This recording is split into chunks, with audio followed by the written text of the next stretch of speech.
up? It's Way Up with Angela Yee. I'm here with my compadre, Mano. Yeah, I'm in the building. What's happening? And we have the iconic Erica Ford here with us. How you doing today? I'm good. How are you? I'm glad you're here. I'm peaceful. Ooh, I got okay. my Lauren London peace. Protect your peace. And so I'm protecting my peace at That's all right. costs. That's right, as you should. And we have the Peace Doctor's Playbook here, as you guys can see. It's a tool. Goes along with the jacket, right? You protect your peace. You read about peace. I think writing is so important when it comes to, things being therapeutic for you, but also coming up with solutions. Yeah. It's very important. The particular of these solutions are exactly what I used on myself and young people for the last 37 years. And so I put what works in the playbook, and I do plays because I like sports, right? You can't win a championship without plays. You can't win, period. Right. You're not winning. You need a playbook. You need a playbook. Right. And so you need a playbook. You take your kids to these athletic things to get them to be part of these teams, and you get, you listen to the coach. But who's your coach for life? Who's writing your plays for life? Who's writing your kids' plays, right? You need your playbook. You need a guide to help you guide through this thing, because this world is crazy. Erica, I want to say, as a person who's been on the front lines for decades, and then for you, I know you've said, you're taking a step back from life camp and things that you said, but that's still your baby always. Yes. I know that's hard for you, but we also don't realize the toll that takes on a person personally, because I think a lot of times we look to people who are leaders in that space, and we have a lot of expectations. It's like, come on, Erica, we need you to get out here and do this. We need you to organize. What do we do next? A lot of people are looking to you, but that's not always easy for a person like yourself. I just want to remind you of what I physically looked like last year, right? They had that thing where post your weight, post yourself last year. Last year I was 100 pounds wet. I was almost dead, right? And so it took a toll because, for people like Mano, I'm the voice for people like Mano, right? And not Mano as the celebrity, but Mano before he became the celebrity, right? The people who have no voice, that are incarcerated, that the police are beating up in the streets, that are getting kicked out of school. I've been the advocate for those folks, for, myself, for those folks for years. And now we have a system that is created where people could say they created it, right?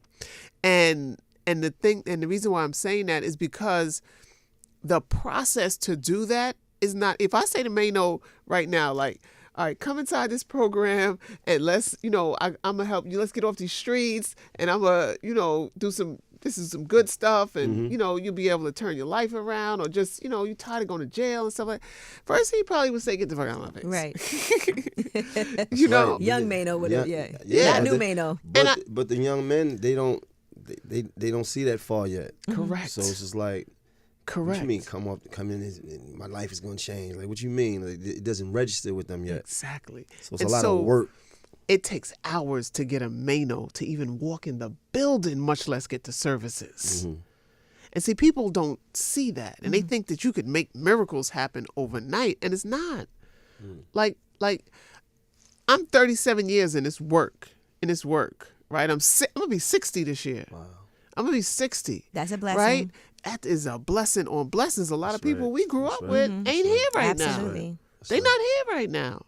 And so Irv Gotti just died a couple of weeks ago, right? Angie Stone just died a couple of days ago. Yeah. Right? And so the process of a playbook is because I really want my people to win. Right? And when I say my people, I really mean my people who, we in this world together, right? We grew up together. But some people get stuck in this mindset, right? That I can't succeed and leave them. Right. Right? Whoever them is. Right. Some people, is that like survivor's remorse? It is, but you're not going to succeed at all. You got to get in first. You can pull them back later on, but you got to do for yourself. Like they say, put your oxygen mask on first. Save and then yourself you can save first. everybody else. And I never put my oxygen mask on first, and that is one of my severe problems. I could be so many other places in this world. you know, in terms of people's wealth and, you know, just what success is in the world. But I chose to bring the whole block, you know, and you can't do that all the time. You can't do that. And it took you a long time to learn that lesson, It took me a long time, like last week. You just learned. Finally. You know, I think about Mano's post where he posted himself at like 21 years old. When you went into the jail cell where you turned 21. Well, no, turned 18. Oh, turned 18. Yeah. Sorry, where you turned 18. And thinking back to like what your life was like back then, and how somebody like Erica Ford, if she would have been able to be in your life before that, you know, you never know how somebody can change someone's trajectory, you know, as well. But then sometimes there's nothing. But you gotta want it, though. Yeah, that anyone can do. You have to want it because it's so many people that are like I was growing up right now, at risk, they call them, you know, coming from these impoverished homes, drug parents' homes, and, you know, and they in the street very early, you know. We was in the street real early. So you gotta kind of like, you know, like I tell my son, a wise man don't just learn from his mistakes, he learns from mistakes of others. You shouldn't have to go through what I went through to learn when you got these examples in front of you right now. That's right. And I think what makes it more dangerous in particular right now, and I hate that all this has to be happening with Trump back in office while you are, you know, on your journey, but even seeing him saying things like he wants the automatic death penalty for anyone who kills a police officer, right? But on the reverse of that, like, where is accountability there? We also know that with the death penalty, while we might make up less of the population, you know, there's more Black people on death row. Correct. And more of them are likely, percentage-wise, to get the death penalty. You know, more likely to get the death penalty. While some people, because they can afford lawyers, because of the color of their skin and how people look at them in a jury, they may get off for something. It's a system. It's a calculated system. And in order for you to win, you got to have a calculated system. We can't just look at the system and say, you know, and complain about it or talk about it. What are you doing in your life? Right. So that you can excel past these barriers that they have you, right? Like, there's so many things set up for us to lose. But the intentionality of us preparing our life in a different way, right?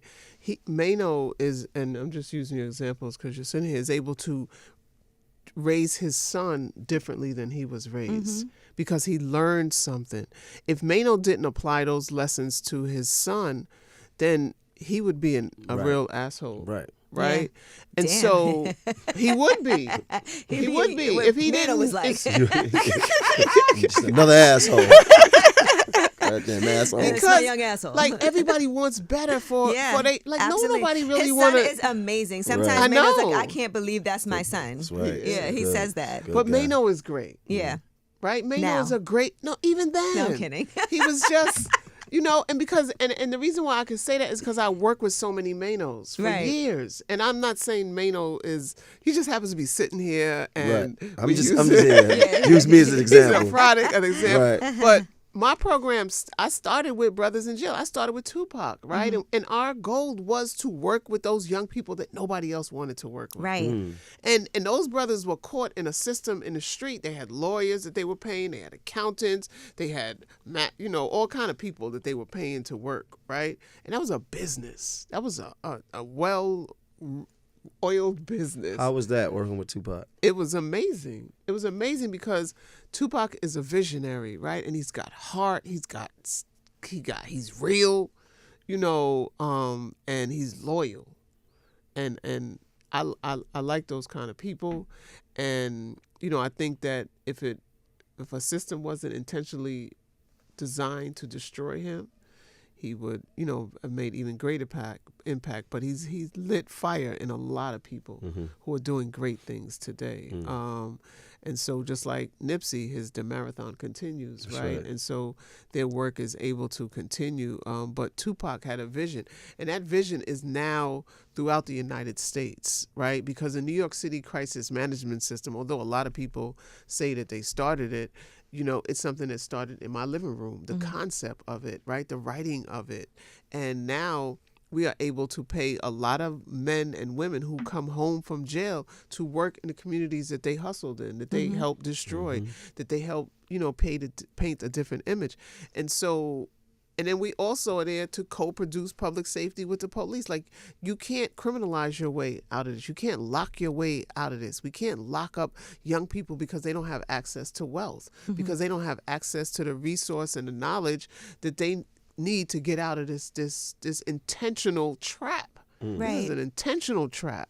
How do you work within the system that we have now? It's hard, and that's why I got these gray hairs. That's why I almost was dead. Y'all saw me on that video that went viral. Or maybe you didn't, hopefully. But, that is you working in the system, and then you lose faith. I never really talked about that situation, but, I work years to co-produce public safety with the police. Most people don't want to work with the police. Right. And so, but I'm like, we got to work with them because they in our neighborhood. So if a young kids get arrested or something is going left, how do you negotiate out of it if you don't have a relationship with the police? Or you have a contentious relationship. Right. Then they gonna F you and just, run it, But, and it took years to build that relationship. So for them to just run in my office like, they running in the crack spot to that shit, How is it now? Like, is the relationship I haven't now? spoke to nobody. And that tells you how it is now. Nobody in NYPD has reached out. And let me put it this way: the authority in NYPD, right? Because I could talk to local cops and stuff like that, but the authority in NYPD has not reached out and talked to me, right? I met with the deputy mayor, and I met with the head of Division of Youth and Community Development. I met with the czar a couple of months ago, or I don't even know how long. It was January. This is February, so it was last month. But some of those folks don't even work for the mayor's office no more. Yeah, a lot of people are gone. Right. So listen, and that's really discouraging. Like you said, it is discouraging. You spent so much time, really like over 30 years, building that bridge and that relationship to be. Yes. Yes. So now what? Now we go to the Peace Doctor Playbook and we open it up. And okay, we how about this? Just because the river is quiet doesn't mean the crocodiles are gone. Stay focused. See things for what they truly are, not what your emotions paint them to be. Love life and live by the 3 R's. Respect for yourself, respect for others, and responsibility for your actions. Life challenges don't disappear just because things seem calm. That police situation is a good example of that.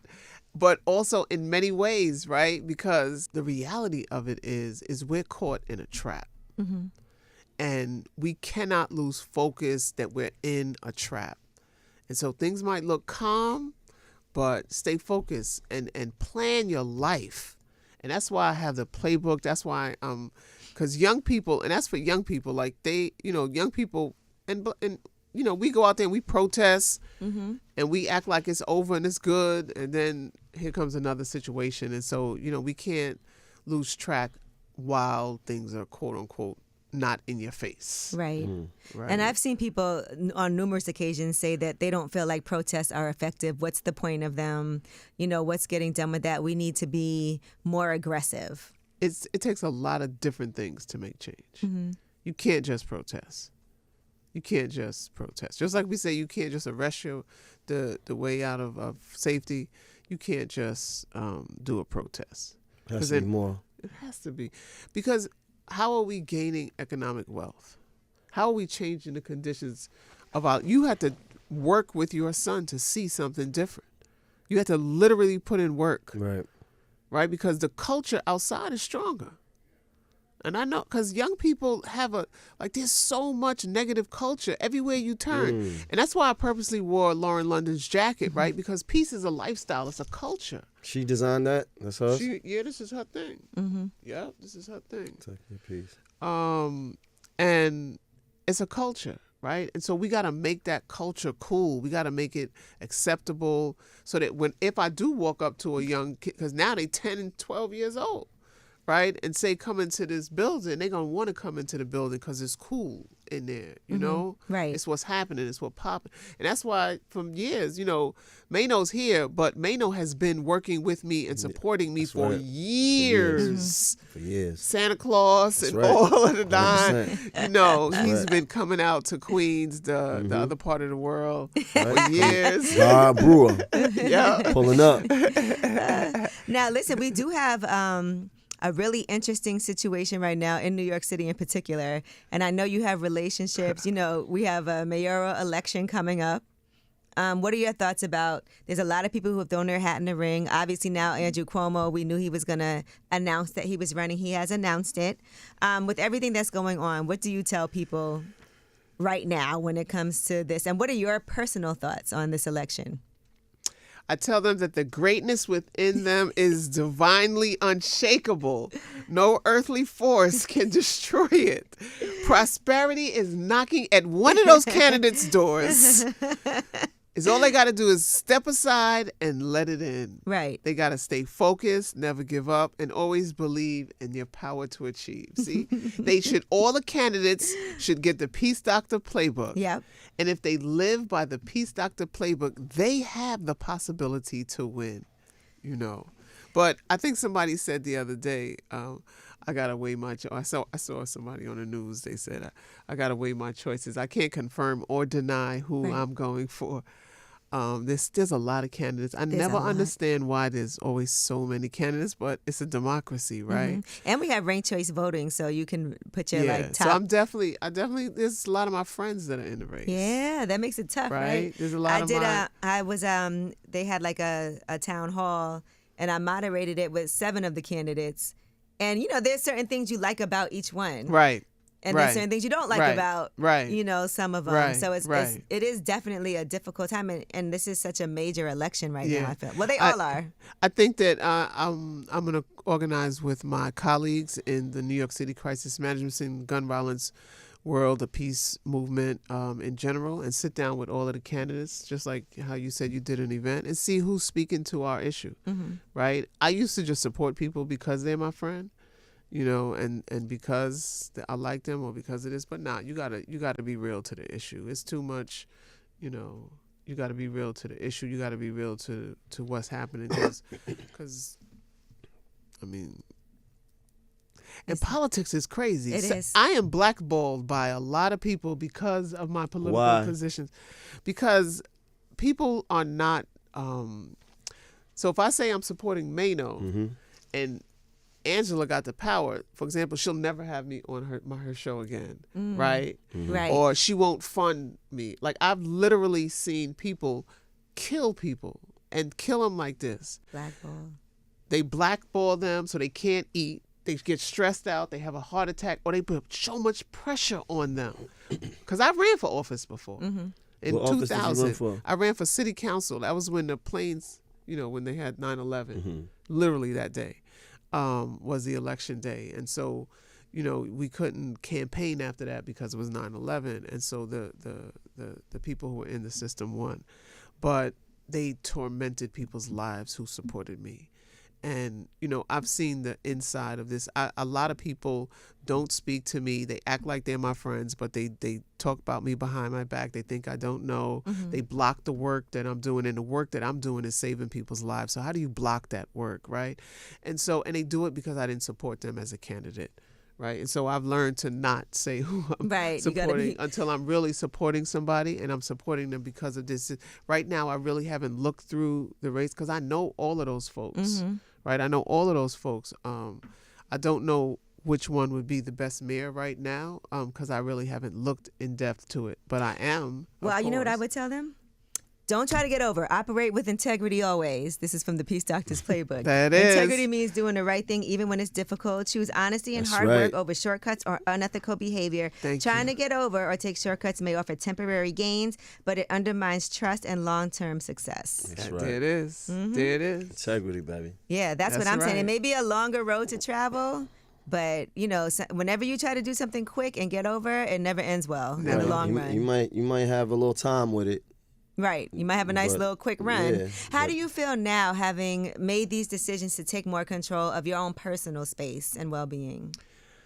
So I'm alive, because I would be dead if I didn't make the choice. Literally, I would be dead. When I had the situation with the police last month or whenever that was, I literally passed out that Sunday. Wow. I was at an event and I was standing up and I was like, I'm getting ready to fall. And then the ladies, carried me to a chair. But the stress and the pressure, I can't do that no more. Right. And so as soon as I did it, my body was like, had to remind me, you can't do this. Stress is like a killer for real. People don't understand how much stress affects your heart health. It affects everything. Yeah. Everything. Yeah, your health, everything. Everything. All kind of diseases are lived and built by stress. Well, listen, I want to make sure everybody knows that Erica Ford is going to be at Barnes & Noble. Your book will be in the window. You have activations March 18th through March 26th. And this is the main Barnes & Noble on Fifth Avenue, right by the New York Public Library. Correct. Right. So what's going on? On 46, I think that is. 555 Fifth Avenue. I'm on Fifth Avenue. That's we couldn't even amazing. shop on Fifth Avenue back then. Like now you can't, there. Like, still can't now right we now. there. And I'm gonna be doing a book signing on the 26th of March, so put it on your calendar. Go to ericaford.org, RSVP, because Barnes & Nobles has a process to come in the store for the book signing. And so, and show up and show out like I showed up and showed out for this city for over 37 years. Yeah, Word. damn it. And won't stop, even though you were like, look, she done retired and she can't stop because it's, but I do feel like I like you taking some time to deal with things that you need yourself. And I know this is a passion project for you too. The Peace Doctors Playbook, 365 days to a stronger, more powerful you. And nobody better to get that from than Erica Ford. Thank you both. Thank you both. No, that's what's For up. Thank you years. for coming. Way up.